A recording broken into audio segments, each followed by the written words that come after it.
Hi, and a very warm welcome once again for the series of short lectures.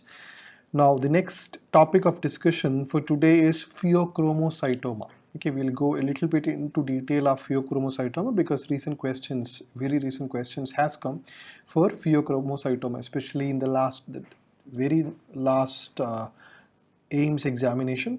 A question has been asked. Okay, so let's start with pheochromocytoma. So it's something which is an adrenal tumor. We have known it for being an adrenal tumor or adrenal tumor of adrenal medulla. But I'm going to teach you a definition which is not very familiar to you, and it's taken from Harrison.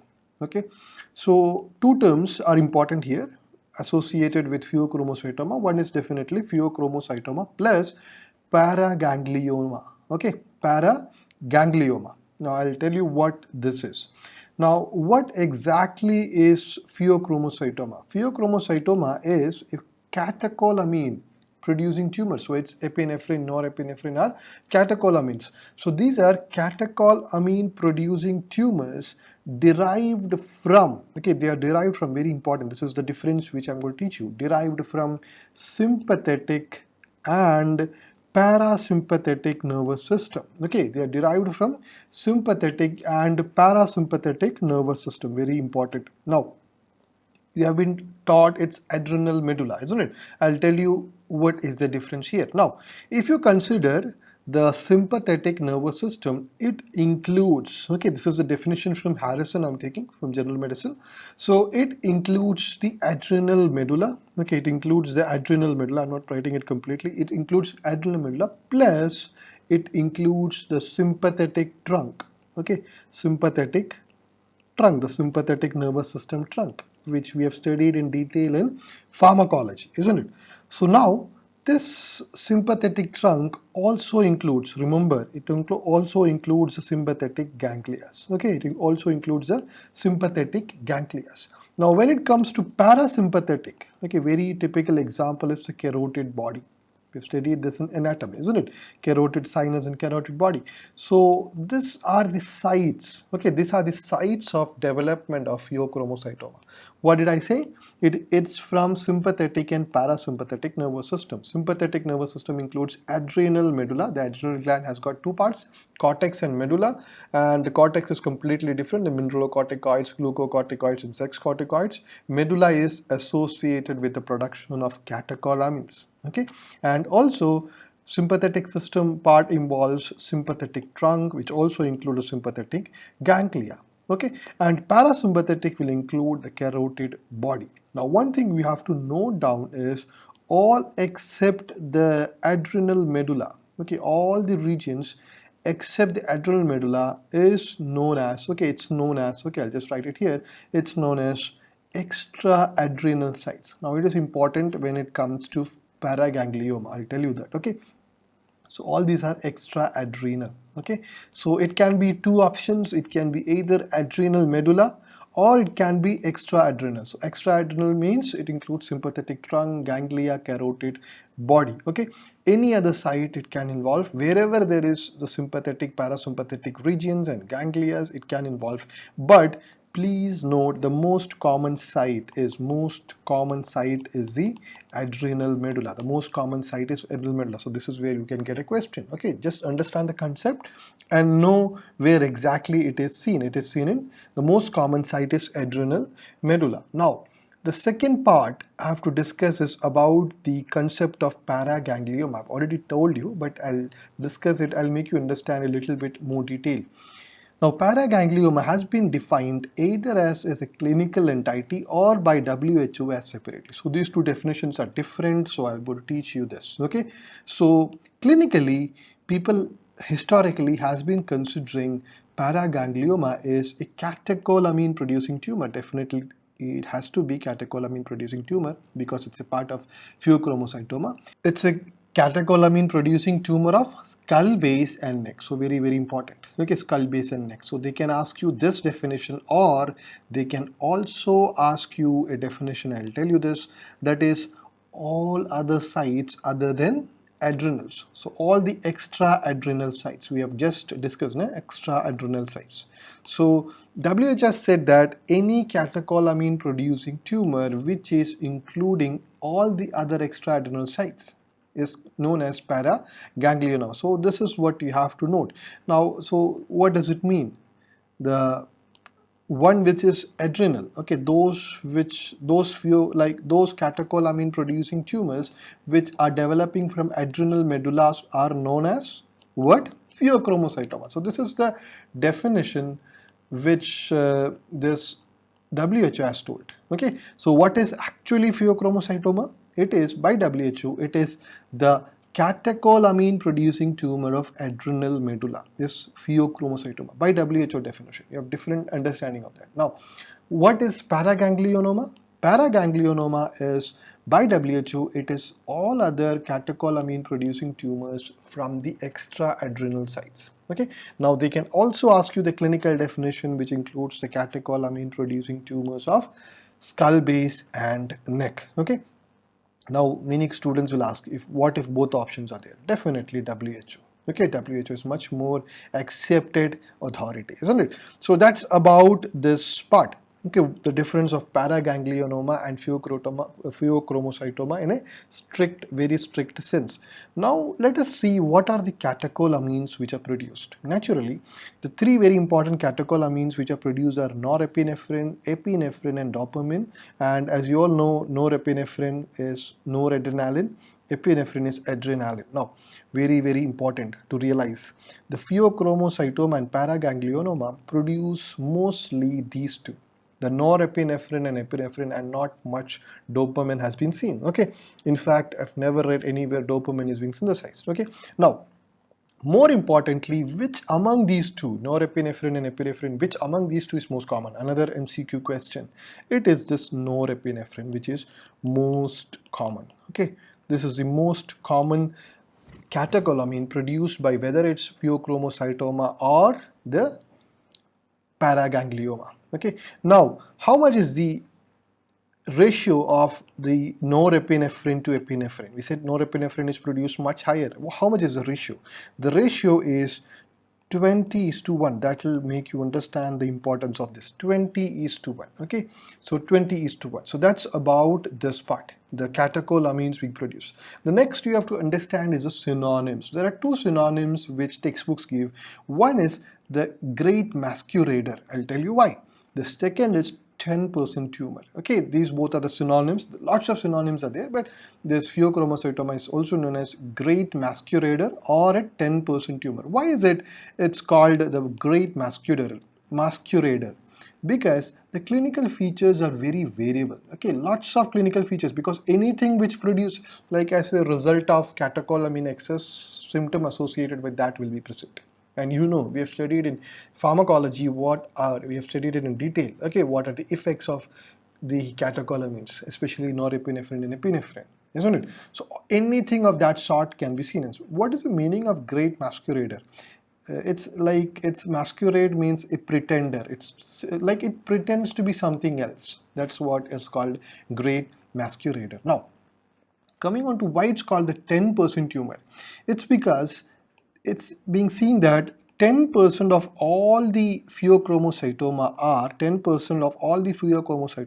bilateral. Okay, 10% are bilateral, 10% are extra adrenal. So by WHO definition, these are paragangliomas, isn't it? And 10% are malignant. Okay, 10% are malignant. So they are 10% are bilateral, 10% are extra adrenal, and 10% are malignant. Not over yet. Few more. 10% are seen to be familial. So the first year very important. 10% are seen to be familial and 10% seen to be occur in children. Okay, little bit of more detail because this is an INICET AIMS question, so you have to understand little detail. Okay, and 10% are multiple. Okay, so just know this is known as, majorly they will ask you, I think 10% tumor and these three. Okay, the other three, family, children, multiple. Okay, these children are multiple, isn't it? Children, family, multiple, these are very much related. Then bilateral, extra adrenal, and 10% are malignant. So this is the synonyms, great masquerader and 10% tumor. Now coming on to the clinical features, very important. Okay, lots of clinical features are there, as I told you, great masquerader. Now we are going to study this in an order, okay, in the order of occurrence, which occurs first, okay, or which occurs the most commonly. Okay, this is the order. Lots of things are there. I'll explain it one by one. Okay, so the most common symptom is headache. Okay, the most common symptom you will see in this patient is headache. Then comes profuse sweating. So why is this thing seen? Definitely the effect of the noradrenaline or adrenaline, isn't it? Norepinephrine, because all these activates the heart or causes palpitations, tachycardia, profuse sweatings, headache because of increase of BP.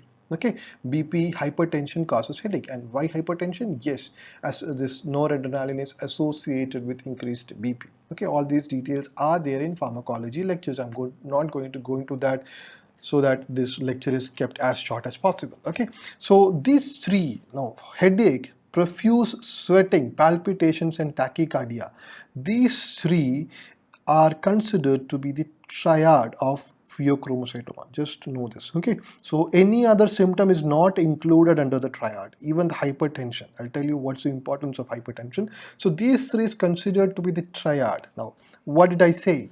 The most common symptom is the headache. Now another MCQ has come.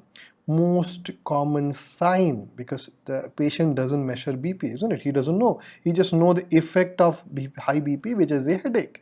So the most common sign or most common clinical manifestation, anything of that sort, if they ask you, it is hypertension. Okay, the most common clinical manifestation, most common clinical sign is the hypertension. Wow, now this hypertension has got a very classical presentation of being called as episodic.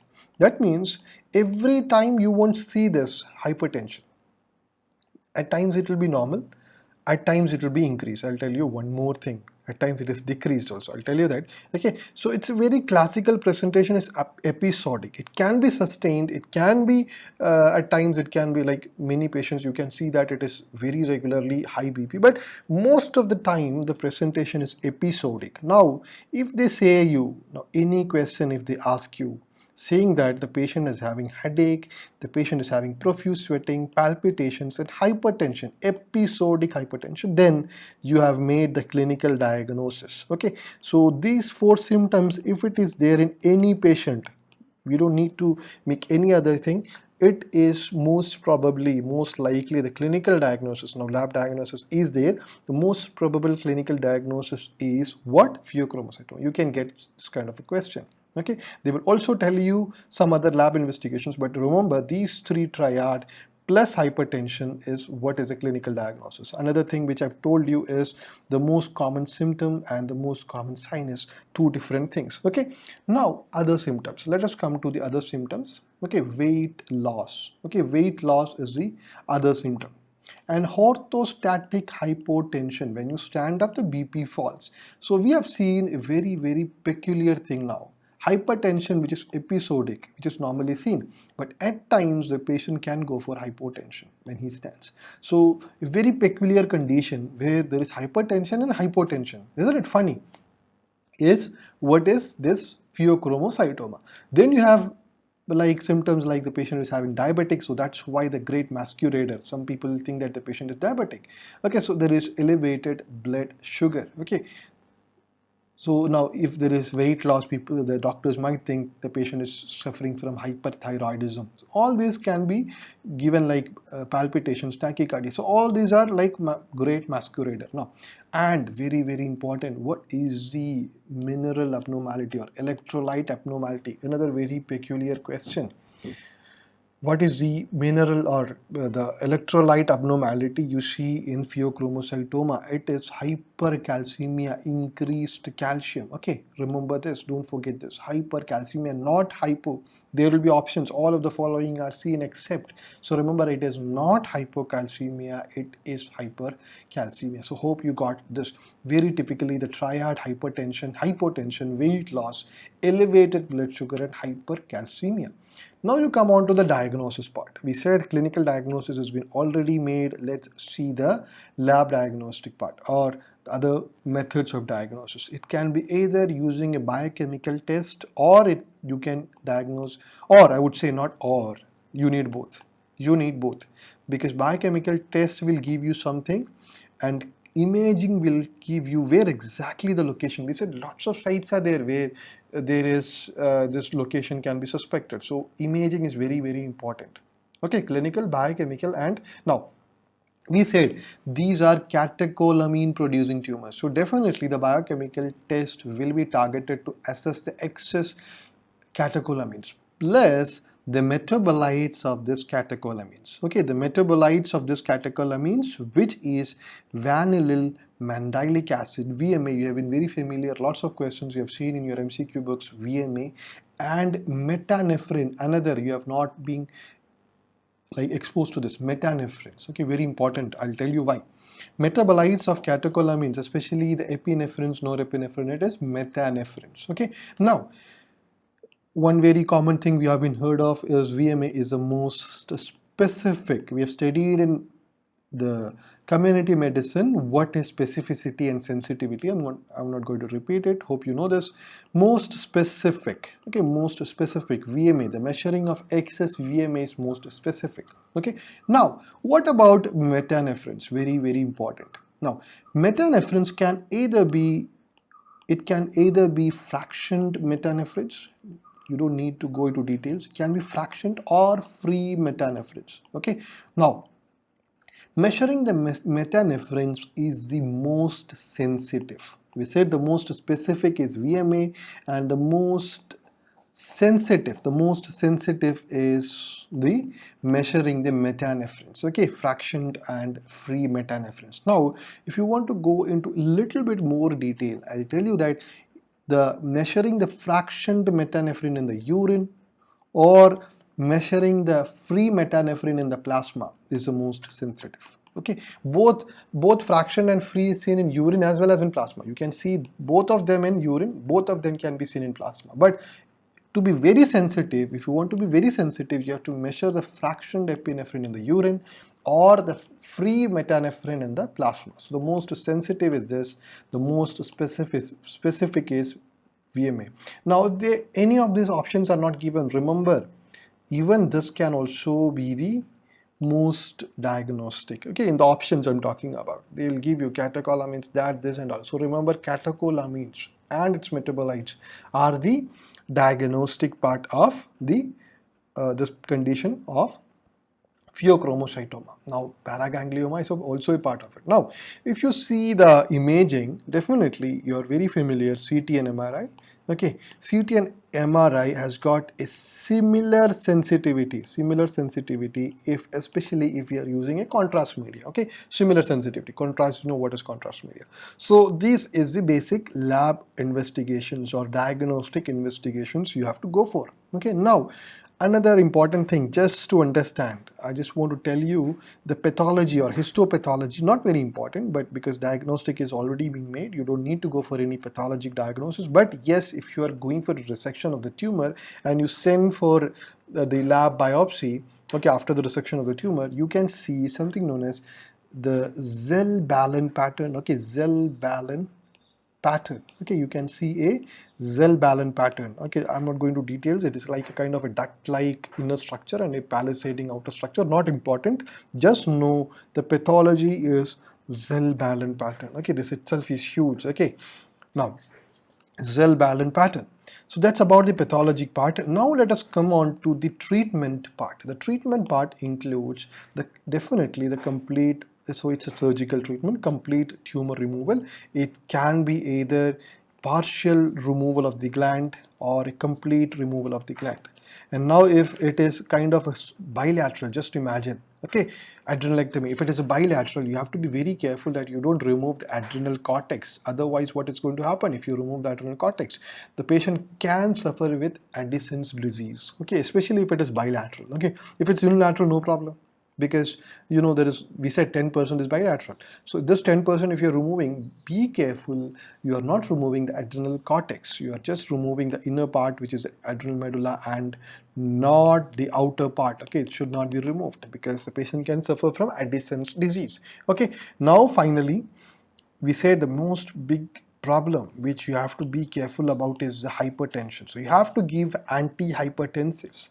Okay, and the most common drug which is being used is alpha blockers classically. Okay, it's being used as, you have lots of things, isn't it? Lots of beta blockers, calcium channel blockers, lots of things are there, isn't it? But classically the drug which is being used is phenoxybenzamine, which is an alpha blocker. Phenoxybenzamine, you can get question. Okay, phenoxybenzamine, sorry, benzamine. Phenoxybenzamine is classically been the drug of choice in alpha blockers in normal control of BP. Now, if you're going for surgery, planning for surgery, the big problem is that at times during surgery, you can see that there is very high BP, shooting of BP, okay, episodic, isn't it? So very high BP. Now it's an hypertensive emergency. We've gone through the lectures of pharmacology. You've seen that in hypertensive crisis, a drug is used, which is that nitroprusside. So this itself is an MCQ, which is the nitroprusside, sodium nitroprusside, which is a vasodilator. Okay, it is being used in hypertensive crisis. Okay, so now the drug of choice which is used in hypertensive crisis in pheochromocytoma, that itself is an MCQ, which is nitroprusside. Otherwise you use the phenoxybenzamine. Okay, phenoxybenzamine. So that's about the first part. Finally, a small short understanding of something known as Clonidine suppression test. We said diagnosis of pheochromocytoma is being made, either clinical is there, we have the lab biochemical investigation of catecholamines and CT. Now imagine if the catecholamines are not up to the mark. Usually for diagnosis you need a catecholamine greater than 20,000 picograms per ml. Now just imagine if the catecholamine is not greater than 2000 picograms per ml, which is actually the 3 times of the upper limit of normal value. Okay, 3 times upper limit. So if it is not greater than 2000 picogram, you can't say that it is diagnostic. Okay, if it is somewhere between 1000 to 2000, you can't say that it's pheochromocytoma. Okay, or if it is false positive results, it's actually you're seeing some false positive results. Like for example, the patient is having a very high stress. What will be the result of that? The patient will be having hypertension, all those things, or sympathetic activation will be there. So that will give you a false positive test because catecholamines will be high if the patient is very high stressed, or if he's having any drug which is sympathomimetic, high dose sympathomimetic drug, so he can give a false positive results. So in both of this case, you have to go for something known as Clonidine suppression test. Okay, Clonidine suppression test in these two conditions. Now what is the principle? Now you're giving the patient Clonidine, and the dose is also important here. The dose is 0.3 milligram per 70 kilogram. The patient 70 kilogram, give 0.3. Reduce or increase according to the body weight. 0.3 milligram per 70 kilogram body weight. Okay, body weight you give the patient, and you measure the catecholamine levels. Now, usually what does Clonidine do? Clonidine, by its action, will decrease the catecholamines in normal patient. Whether if it's due to stress, medication, or any other cause, it will decrease the catecholamines. But remember, it will not decrease the catecholamine in patients with pheochromocytoma. Okay, it will not decrease the catecholamine levels in patient with pheochromocytoma. It will not decrease. Okay, it will not decrease the levels. That's very much indicative of what we call it as the concept of Clonidine suppression test. So if you see still elevated catecholamines, then the diagnosis is confirmed to be pheochromocytoma. Okay, so that's one thing. Okay, and when do you collect the blood? After giving the dose of this much. When do you collect the blood for checking the catecholamines? You have to check the blood for catecholamines. When do you do it? You do it 3 hours later. You do it 3 hours later. More important is this: 0.3 milligram per 70 kilogram body weight. Okay, so now it's a little bit of excess detail, I would say. You don't know as a basic thing. Okay, now as in case of MD's entrance examination, yes, if it's MDMS or PG entrance examination, this much detail is actually the minimum required, I would say. But when it comes to MDS, it's a little bit excess, but still you can't say where a question can come, because especially when it is being in the list of the previous questions, you can get a little bit of extra. So minimum things which you have to know is what is pheochromocytoma. Definitely sympathetic, parasympathetic. Most common site is the medulla and all those, then extraadrenal, all those. What is paraganglionoma or paraganglioma? By the definition of WHO is extraadrenal pheochromocytoma. Okay, then catecholamines, all those most common catecholamine. That's another question you can get out there. Norepinephrine. The ratio, I don't think they will ask you, but just note it out. Okay. Then synonyms, no, but yes, 10% tumor, 10% tumor, and it's bilateral, extraadrenal, malignant, all those. Okay. Then clinical features, very, very, very important. The most common symptom, most common sign, and what is the triad? So in triad, there is no hypertension. Remember, they'll give you this in the option, so don't get wrong. And remember, very, very important, the hypertension is episodic. Okay, the hypertension is episodic hypertension. Okay, and hypertension is the most common sign or most common manifestation. You do have weight loss, and remember, there is also hypotension. Okay, and the most common, the electrolyte imbalance is hypercalcemia. Biochemical test, most sensitive is VMA, most specific is VMA, and most sensitive is fractioned or free metanephrines. Remember, imaging equally sensitive. Yes, pathology, Zell Ballen pattern, not important clinically, but examatically it's important. Okay, now examatically, good to. Okay, anyway, now treatment is complete removal of the tumor. Okay, complete removal of the tumor and all those things I said about adhesions and all. And yes, sodium nitroprusside is the drug of choice in hypertensive crisis in pheochromocytoma. What is Clonidine suppression test? Yes, it's not a kind of regularly used test, only if you have these two problems. Okay, that is if it is less than or if it's not more than 20,000 or 2,000 picograms, and if still catecholamine is elevated, even if you give this dose 0.3 milligram per 70 kilogram you give, and still if it's elevated catecholamines, you say that the patient is having pheochromocytoma. So that's it. Okay, that's all about this part of pheochromocytoma. I'll stop it here.